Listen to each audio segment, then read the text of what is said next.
자, 안녕하십니까. 환경사랑TV의 김재웅입니다. 오늘은 폐기물 관리법에 대해서 말씀을 드리고자 카메라를 켰습니다. 폐기물 처리 신고 대상자가 누가 되고, 또 그 다음에 어떤 업을 하는 분이 이제 여기에 포함이 되는지, 거기에 대해서 면밀히 좀 말씀드리도록 하겠습니다. 일단 폐기물 관리법 안에 나와 있는 그 내용을 먼저 말씀을 드리고, 그 다음에 부칙으로 설명을 드리도록 하겠습니다. 폐기물 관리법 제46조 제1항 제2호에 보면 폐지, 고철 등 환경부령으로 정하는 폐기물을 수지분반하거나 환경부령으로 정하는 어떠한 방법으로 재활용하는 자로서 사업장 규모 등이 환경부령으로 정하는 기준에 해당하는 자, 이렇게 되어 있습니다. 맞아, 환경부령, 요거 이제 대통령령도 있지만 환경부령으로 정하는 그 기준에 해당하는 자, 이렇게 되어 있습니다. 폐기물 관리법 시행 규칙을 보면 폐포장재, 그러니까 자원의 절약과 재활용 촉진에 관한 법률 이 시행령입니다. 그 18조에 따른 재활용 의무 대상, 그 재활용 의무 대상은 종이팩, 그 다음에 유리병, 그 다음에 금속캔, 또 합성수지, 그런 재질로 된 포장재, 합성수지로 된 그런 재질의 포장재, 그 다음에 일회용 봉투, 그 다음에 쇼핑백, 이런 거를 재활용 의무 대상이라고 표현을 하고 있습니다. 그 다음에 환경부령으로 정하는 방법이란, 선별, 압축, 감용, 절단, 이런 거를 그 환경부령으로 정하는 방법이라고 표현을 합니다. 폐기물을 수지분반하거나 어떠한 방법, 의무 대상을, 그러니까 수지분반하거나 또 어떠한 방법으로 재활용하는 자, 그 다음에 그 사업장, 그런 자로서 사업장 규모가 다음 각 호의 어느 하나에 해당하는 자를 말한다, 이렇게 되어 있습니다. 첫 번째, 특별시, 광역시 지역은 사업장 규모가 1000평방미터 이상인 자, 그러니까 약 한 300평 정도, 그 정도 이상인 자. 그 다음에 두 번째로 시, 군 지역, 그 다음에 광역시의 군을 포함해서 사업장 규모가 2000평방미터 이상인 자, 요 이상인 자는 폐기물 처리 신고 대상자로 이제 지목이 되게 됩니다. 그래서 폐기물 신고를 해야만이 되는데, 자, 문제는 시에 가서 폐기물 처리 신고를 하려고 하면 여러분들도 다 아시다시피 자원순환시설이라는 그 허가사항이 있습니다. 자원순환시설 허가를 받아야 그 폐기물 처리 신고를 할 수가 있습니다.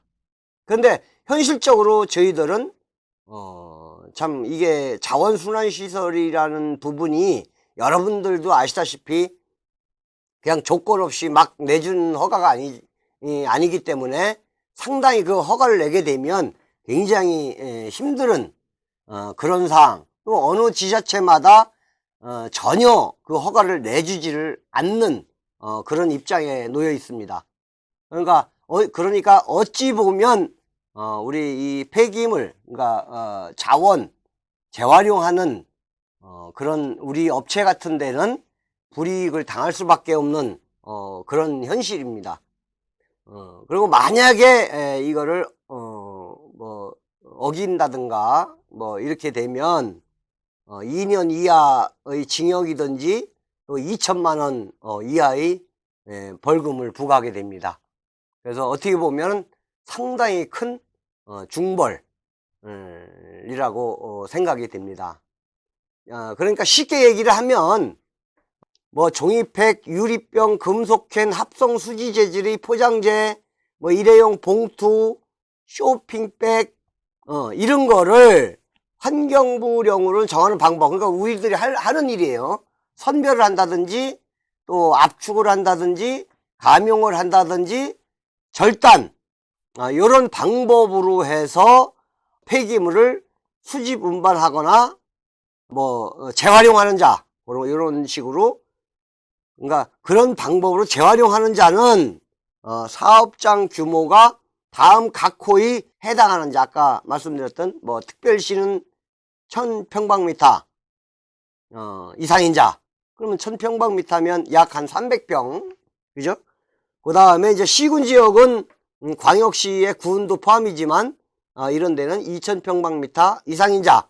그러니까 약 한 600평 이상이 되면, 폐기물 처리 신고 의무자, 대상자가 됩니다. 그래서, 시에, 각 지자체에 폐기물 처리 신고를 해야 되는데, 일단 폐기물 신고하기 전에 자원순환시설이라는 그 허가를 받아야 됩니다. 자원순환시설 허가. 근데 여러분들도 이 업을 하시는 분들은 아시겠지만, 자원순환시설이라는 게 막 내지는 게 아니잖아요. 허가를 받아야 되고, 거기에 따른 조건을 갖춰야 되고, 또 거기에 따른 지자체마다의 대상이 안 된 그런 법규가 있기 때문에 그 법에 따라야 되죠. 이래서 재활용, 자원순환시설이 요 근래에는 거의 안 되는, 그런 걸로 제가 지금 알고 있습니다. 그래서 제가 직접 시청에 가서 또 상담도 해보고 했는데 각 지자체마다 또, 변경이 있는 다른 법규, 다른 법규가 있기 때문에 지자체마다 다른 법규가 있기 때문에 그 관할 지자체에 정확히 물어보셔서 뭐 이렇게 매매를 하신다든지 장소를 하신다든지 하셔야 되지 않을까 이렇게 생각이 됩니다. 저 같은 경우는 지금 사업장 규모가 지금 한 1600평 정도가 됩니다. 그래서 이번에 거기에 단속이 돼서 적발이 됐습니다. 적발이 됐는데 저희 같은 경우는 1600평이지만 그 사업장 1600평 안에 사업자가 3개가 있기 때문에 3개니까 1800평 이상이 돼야 그 단속 대상이 안 됩니다. 처리, 뭐 폐기물 처리 신고 대상이 안 됩니다. 그래서 저기를 했는데 저희 같은 경우는 3개 업체가 3개의 분야별로, 그러니까 자원이 있고 재사용 빈병, 그 다음에 공병이 있고, 그 다음에 고물상이 있고, 이렇게 3군데 사업자를 지금 내고 하는데, 저희가 이번에 단속된 내용이 뭐가 단속이 됐냐면, 칸을 다 막아서 어디부터 어디까지는 A, 어디부터 어디까지는 B, 어디부터 어디까지는 C, 요렇게 지분별로, 지도별로 이렇게 이제 세밀하게 나눠서 별도 구분을 해서 써야 되는데, 저희는 뭐 공간이 상당히 많이 필요하기 때문에 그 재사용병 하는 그 공간에 뭐 상하차라든지 그 다음에 PVC 용기라든지 이런 거를 많이 싸놓고 야적을 해놓고 있는 상황이기 때문에 여기에 적발이 됐습니다. 그러니까 한 사업장에 사업자가 3개가 있더라도 그 한 개 사업자당 그 구분 표시가 명확해야, 아니면 뭐 집어는 틀리더라도 그 울타리를 딱 만들어서 여기는 자원, 여기는 공병, 여기는 무슨 고물상, 이렇게 해서 구분이 돼야 그 단속에 적발이 되지 않는다고 합니다. 근데 저희는 아시다시피 한 마당을 같이 썼고 또 주차도 같이 했고 이런 상황이기 때문에 이번에 적발이 돼서 공부를 하게 됐습니다. 근데 지금 이 단속에 만약에 적발이 되면 그 안에 있는 주차장이라든지 또 사무실이라든지 그 다음에 야적해놓은 야적 부분이라든지 전체적으로 그 면적에 다 포함이 되기 때문에 요건 잘 좀 숙지를 하셔서 요거는 해야 되지 않을까 이렇게 생각을 합니다.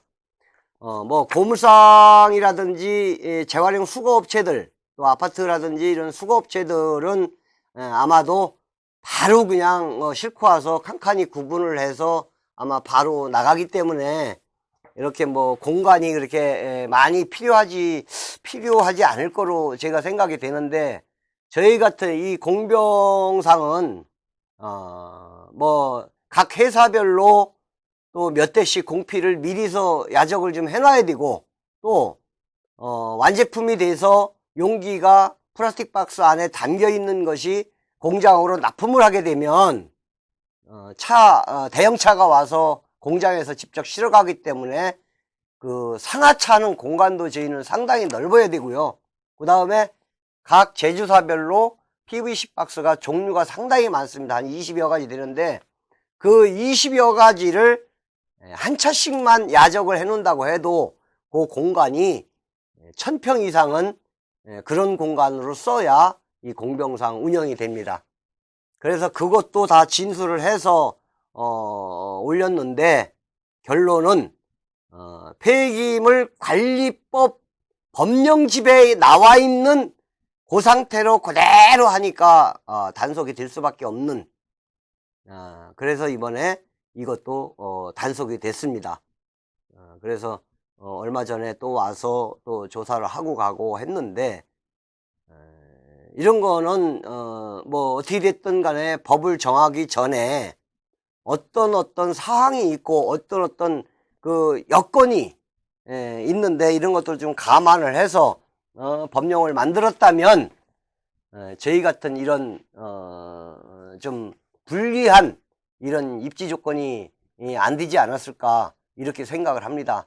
사실 저희 현장에서, 저희 사업장에서 폐기물을 직접, 그러니까 빈병이죠, 빈병하고 또 파유리를, 또 잡병이라고 표현하는데, 이 파유리를 저희 이 업장에서 그러니까 선별하는 그 공간이 실제적으로 400평도 안 됩니다. 나머지는 전부 다 주차장 시설, 그 다음에 상하차 시설, 그 다음에 빈박스 야적장, 그 다음에 이제 완제품이 된 야적장, 이렇게 해서 그런 것 뿐이지, 실질적으로 저희들이 폐기물을 실제적으로 선별하고 하는 부분은 약 한 400평도 안 됩니다. 그런데도 그 법령집에 나와 있는 그대로 한다면 뭐 전체적으로 다 될 수밖에 없는 그런 입장이 될 겁니다. 그런데 저희 입장에서는 뭐 화가 나죠.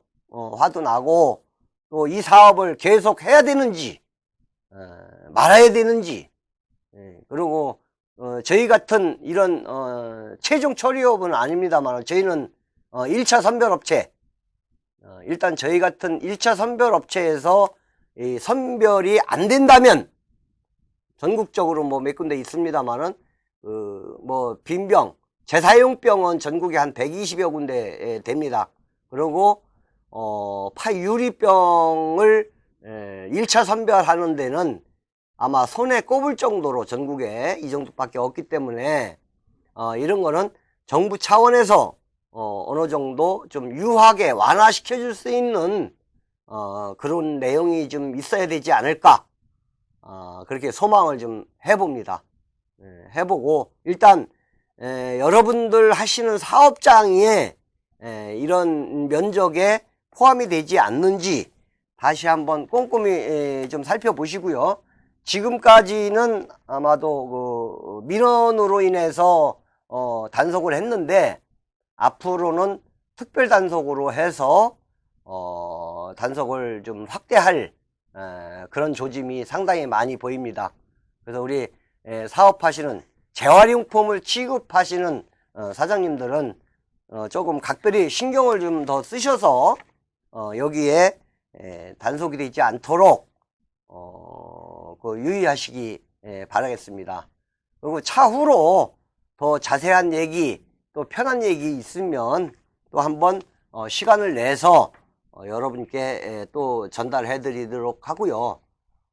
다음부터는 저희 그 재사용병, 재활용병 요 선별하는 데 있어서 애로사항이라든지 그 다음에 배출을 하는 요령, 또 소비자들, 그러니까 소비자들이 배출을 하는 요령이라든지 이런 걸 전체적으로 저희들이 선별하면서 느끼는 바 이런 거를 영상으로 엮어서 다음에 또 보내드리도록 하겠습니다. 사업하시는 모든 분 사업 번창하시고요. 건강에 유의하시기 바랍니다. 오늘도 이렇게 시청을 해주셔서 대단히 감사합니다. 좋아요와 구독, 그 다음에 알람 설정까지 꼭 좀 부탁드리겠습니다. 감사합니다. 안녕히 계십시오.